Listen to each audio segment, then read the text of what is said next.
Greetings and salutations. I'm Fuzz Martin, and you're listening to 15 Minutes with Fuzz, where I showcase stories of positivity from Washington County, Wisconsin. If you're listening to this the day that it comes out, I hope your sump pumps are working and that your basement stayed dry. For you listening in the future, it rained yesterday a lot. If you're a new listener to the show, each week on Tuesday, I highlight a positive person, organization, or event from our area in order to help promote good things going on.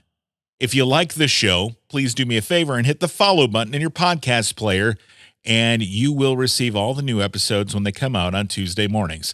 Also, if you like the show and you would be so kind, please consider giving the show a 5-star review. I kind of feel like I'm an Uber driver when I ask you that, and there's nothing wrong with that.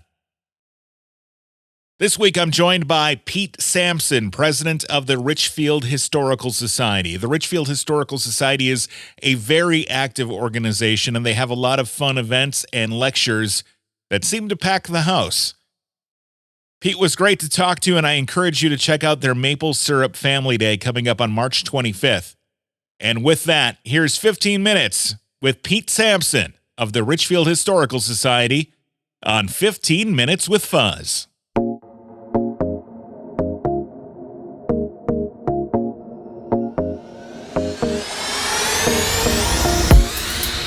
Pete, thank you for joining me today on 15 Minutes with Fuzz. You are the president of the Richfield Historical Society, am I right? Yes, that's correct. All right. Now, so how did you first get involved with the Richfield Historical Society? Well, that's actually somewhat of an interesting story. I don't live too far from the park.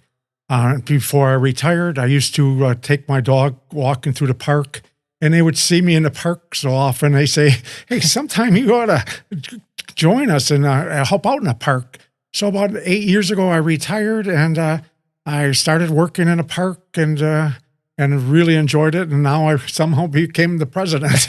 It's funny how when people retire, they often become volunteers, and then it's kind of like working again, right? Yeah, because I had a job. It's interesting when you retire, it goes like from 100 emails a day to phone calls to nothing. And it's like, so this has really filled in really nice. So it's a really relaxing type of work. Great. What were you doing before you retired? I was in operations management and sheet metal fabrication for 40 years. Well, and, yeah. So you said that you've been involved with RHS for 8 years now? 8 years, yeah.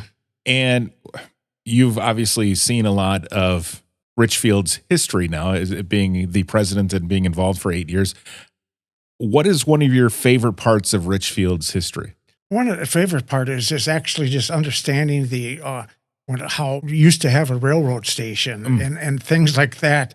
And recently we had the donation of somebody gave us the original benches that sat outside of that bench. And so hopefully this year we're going to be displaying those. And so just learning that how much stuff in the commute that people used to make basically without freeways and good roads from the Richfield area. One of the things that just has really amazed me about the Richfield Historical Society is how active you are. So, and just before we started recording, you talked about some of the information sessions that you have and that you have had at the Richfield Historical Society. And you guys get a lot of people that come to listen to those, right? Yes. We have monthly event meetings to really talk about the history of the area, not only Richfield. We went through the Potawatomi Indians, how the Indians went, to prison camps and Chinese prison camps that were housed all over the state of Wisconsin that you really don't hear much or read much about. So you just had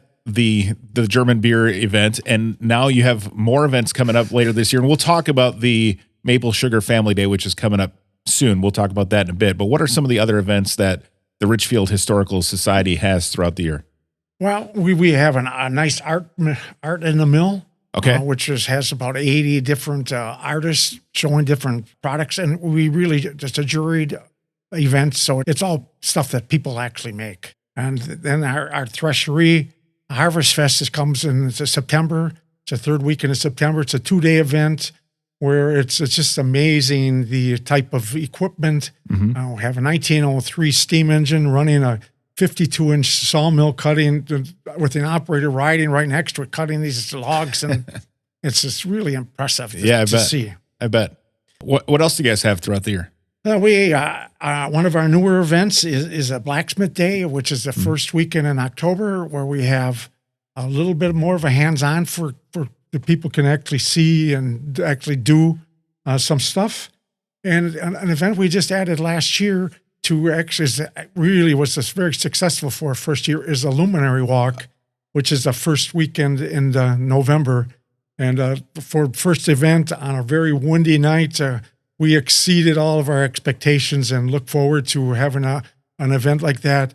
It really doesn't necessarily, we say, what does that have to do with history?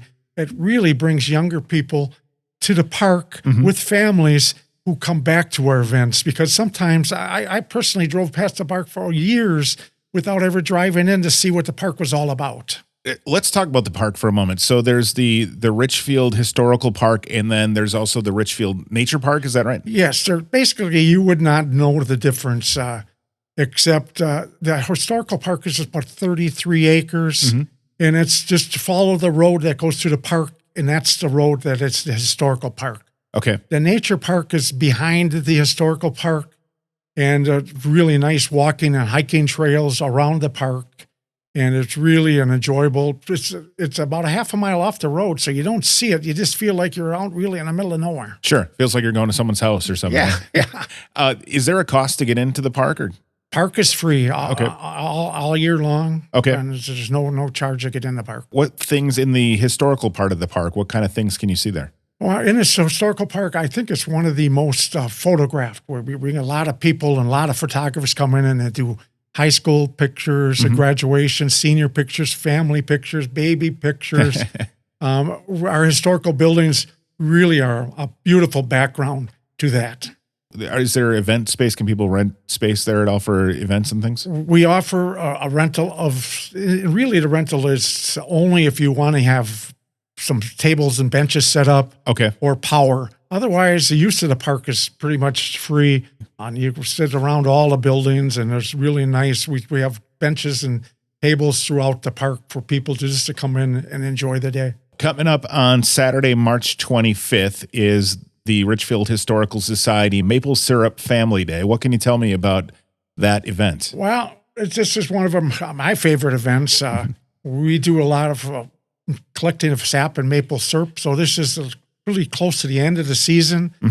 We actually are making maple syrup. People can come and see how the syrup is being made.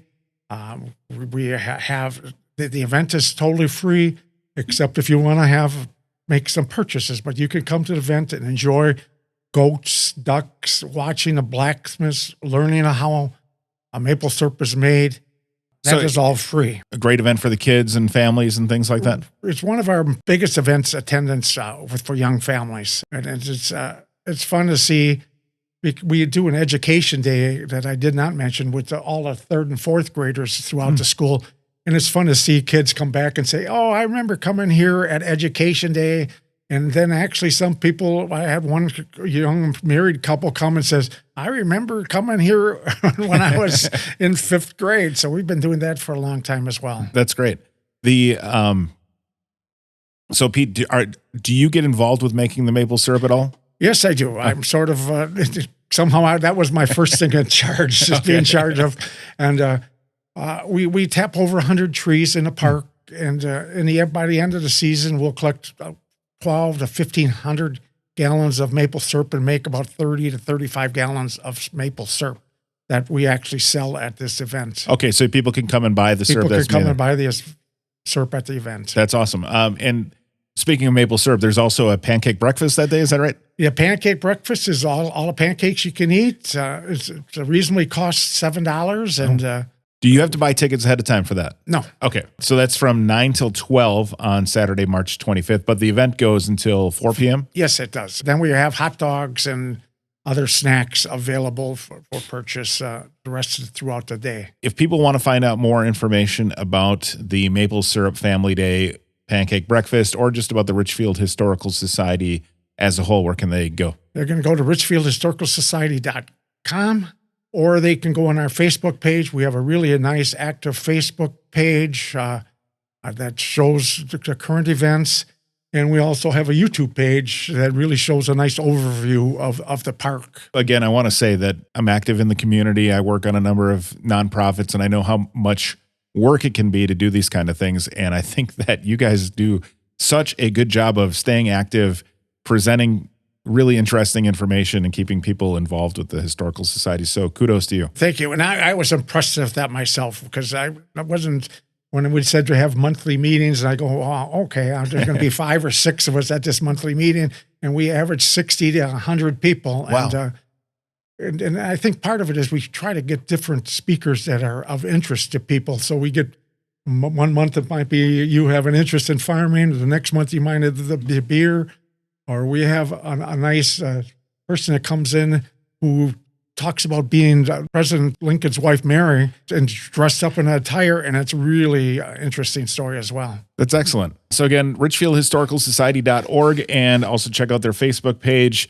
Pete, thank you so much for coming in and talking with me today, and I'm going to talk to my wife about bringing our 7-year-old to Maple Syrup Family Day on the 25th of March. One thing I did almost forget is that we do have maple cotton candy. Oh, delicious. Which is one of our signature products that we have in the park, and it's really good. And if you bring them in, I'd gladly just tell him, Pete, you know Pete, and I'll give you a free one.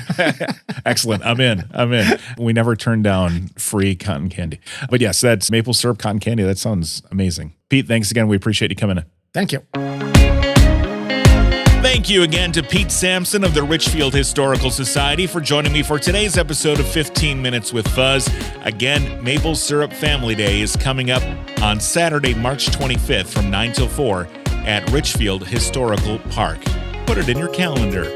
That'll do it for today's episode. Again, if you want to hear new episodes, which come out on Tuesday mornings, please hit the follow button in your podcast player.